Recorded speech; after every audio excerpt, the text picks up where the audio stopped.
ខ្ញុំចង់ប្រាប់ថាเพลงនេះមិនរើសអើងពូជសាសន៍ទេប៉ុន្តែយន្តកតបថ្ងៃមុននោះអានតែខ្ទប់នឹងវាឆ្លើយពេកគួរចង់ធាក់កដាលមុខ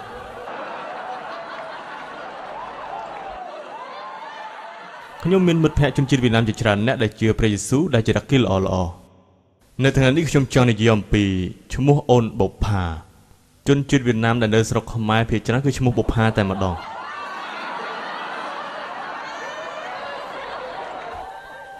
ខ្ញុំបានសួរបងស្រីជនជាតិវៀតណាមប្រមាណអ្នកកូនគាត់សុទ្ធតែឈ្មោះបុប្ផាទាំងអស់អនាគតបើហៅតែមួយម៉ាត់មិនរត់មកជន់គ្នាទៅហើយទេ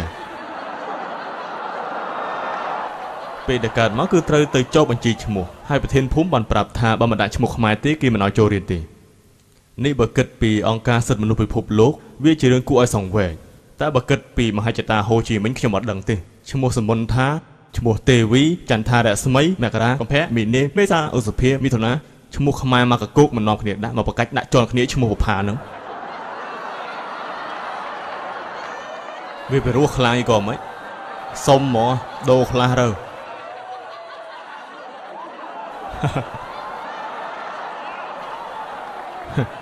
វៀតណាមដែលគេដាក់ឈ្មោះនៅមុនគេអាចនឹងខឹង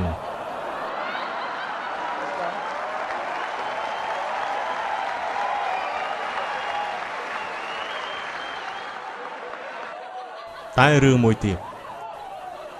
បងជនជាតិវៀតណាមខ្លះគាត់ប្រកាន់ឈ្មោះណាកូនគាត់មិនដាក់ឈ្មោះខ្មែរទេដាក់ឈ្មោះកូនប្រុសឡើងឈ្មោះអាយ៉ែវបើស្រីវិញដាក់ឈ្មោះមីកហឿងខ្មែរយើងល្មមដូរឈ្មោះដាក់ឈ្មោះវៀតណាមម្ដងហើយអ្នកណាខ្លះចង់ដូរតែឯងទៅអាយ៉ែវអីជួយមិនបានទេ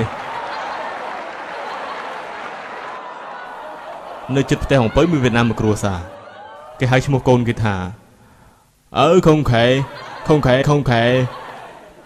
ត់វាមិនហ៊ានសួរ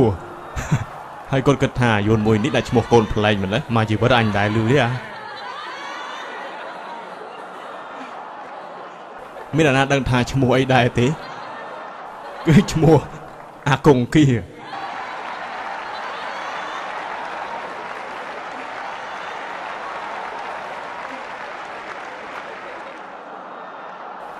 វាជាលើកទី1ក្នុងជីវិតមែនហ្នឹង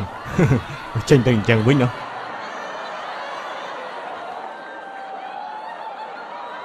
តែខ្មែរយើងខ្លះក៏មិនដាក់ឈ្មោះខ្មែរទេ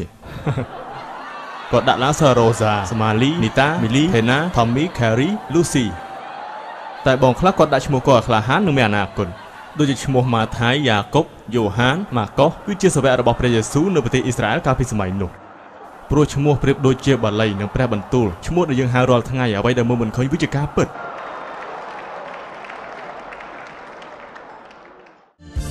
សាយន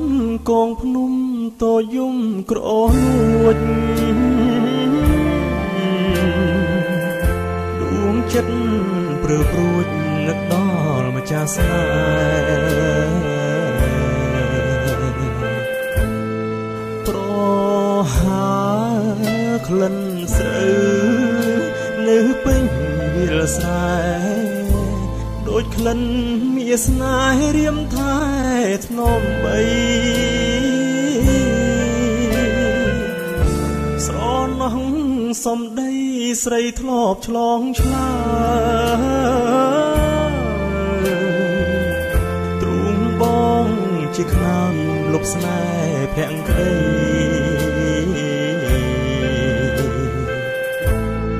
កំរៀ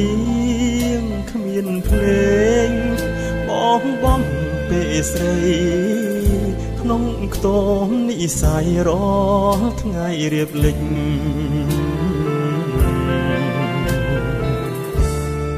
លុបជ្រៃមាត់បឹង